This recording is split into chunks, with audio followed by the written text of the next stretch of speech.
শতদল aquatic প্ল্যান্টেশনে আপনাদের আরো একবার স্বাগতম। দেখুন, আজকে যে এই প্রচন্ড তাপ, আজকে সকালে দেখি যে টবগুলির মধ্যে প্রায় জল শূন্য হয়ে গেছে। আসলে এত গরম আর এত রোদ, হ্যাঁ, এই রোদের মধ্যে জল তো প্রায় একদমই বাষ্পীভূত হয়ে যাচ্ছে। আমাদের করণীয়, এই যে এই টবগুলিকে আমি জল দিয়ে আবার ফের ভরে দেবো। এই জল না ভরলে কিন্তু গাছের পাতা পুরো শুকিয়ে যাবে এবং পরবর্তীকালে এমন হবে গাছ পুরোপুরি মারা যাবে। ঠিক আছে? দেখুন, এই ছোট্ট গামলা, একটা ছোট্ট পদ্ম। এই পদ্মটির আইডি হলো আপনার পিঙ্ক, এটা সম্ভবত পিকক পিঙ্ক।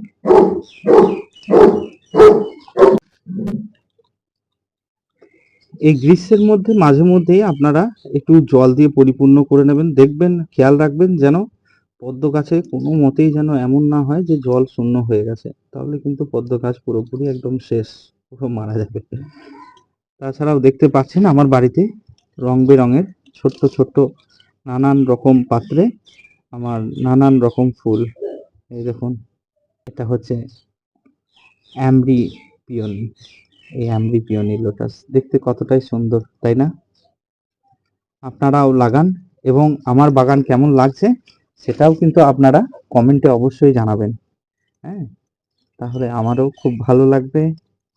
আর এমনও আপনাদের বাগান যদি থেকে থাকে বাড়িতে, তাহলে অবশ্যই আমাকে বলবেন কি পরিস্থিতি, এই গরমে আপনারা কিভাবে গাছেদের যত্ন করছেন।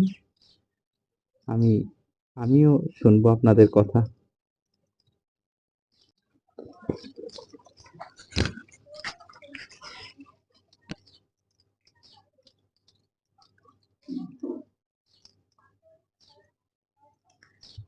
তারই মধ্যে মাঝে মাঝে আপনারা চেষ্টা করবেন যেন গাছগুলিকে একটু ওভারফ্লো করে দেওয়ার। ওভারফ্লো করে দিলে অনেক সময় রোদের মধ্যে থাকা জলটা অনেক গরম হয়ে যায় এবং সেটা বিকালের পর আপনারা যদি একটুকু টবগুলিকে ওভারফ্লো করে দেন, সেক্ষেত্রে গাছের জন্য খুবই উপকারী হয়। এবং বারবার ওভারফ্লো করলেও কিন্তু দেখবেন আপনার পদ্মে গামলায় থাকা বিভিন্ন রকমের পোকামাকড়, তার মধ্যে দেখবেন একটা বিরাটতম সমস্যা মশার লার্ভা। সেই মশার লার্ভাও কিন্তু এমনও হবে এই ওভারফ্লো জলে বেরিয়ে যাবে।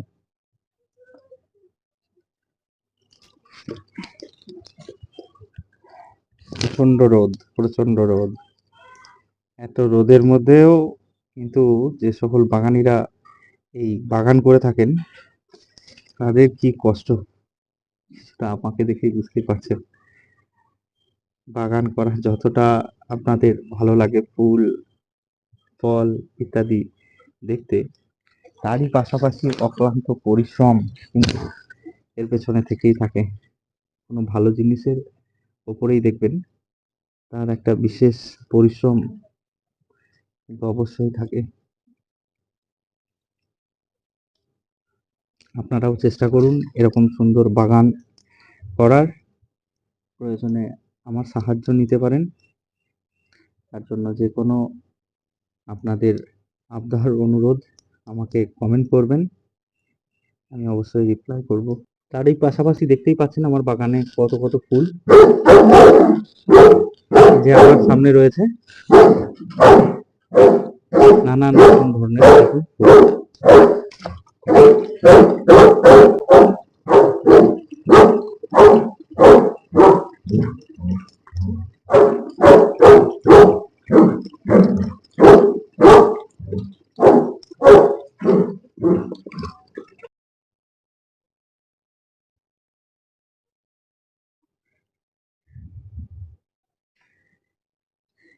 এই গাছেদের পাশাপাশি আমার বাড়িতে কুকুর, তাছাড়া এই মাছ, এগুলো কিন্তু আমার অত্যন্ত প্রিয়। এর পাশাপাশিও কিন্তু আমি সময় রেখে এদেরকেও যত্ন নিই। অবদাহে আমি আমার বাড়ির বাগানে যে সমস্ত গাছগুলি আছে তাদেরকে সকালবেলায় একবার স্নান করিয়ে দিই, এবং জল তো দিয়েই দিই।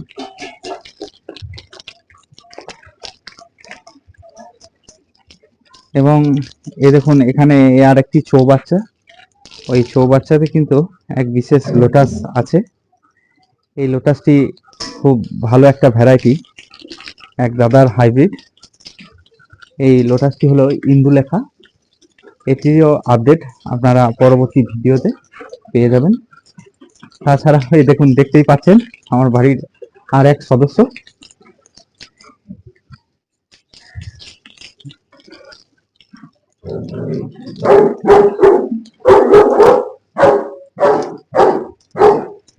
এই গ্রীষ্মের দাবদাহে আপনারাও চেষ্টা করবেন গাছগুলিকে একবার পরিপূর্ণভাবে স্নান করিয়ে দেওয়া।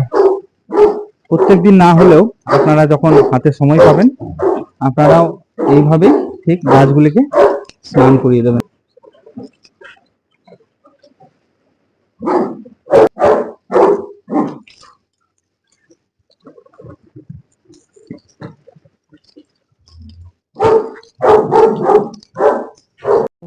আমার বাড়িতে আরো যে সকল গাছ রয়েছে, দেখুন এখানে আছে কিছু জবা গাছ, নানান রকম ভ্যারাইটির জবা।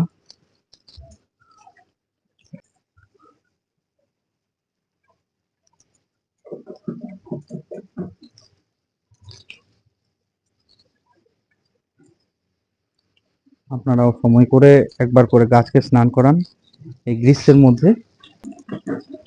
দেখবেন গাছের রোগ পোকামাকড় ছাড়াও গাছ অনেক সুস্থ থাকবে এবং আপনাদেরকে ফল ফুল দিয়ে ভরিয়ে দেবে। সকলে আমার পাশে থাকবেন, এবং আপনাদেরও বাগানের কি পরিস্থিতি সেটা অবশ্যই আমাকে কমেন্ট করে জানাবেন। ধন্যবাদ। ভালো থাকবেন, সুস্থ থাকবেন, গাছেদেরও যত্ন নিন। তার পাশাপাশি আপনারাও ভালো থাকুন এই রোদে গরমে।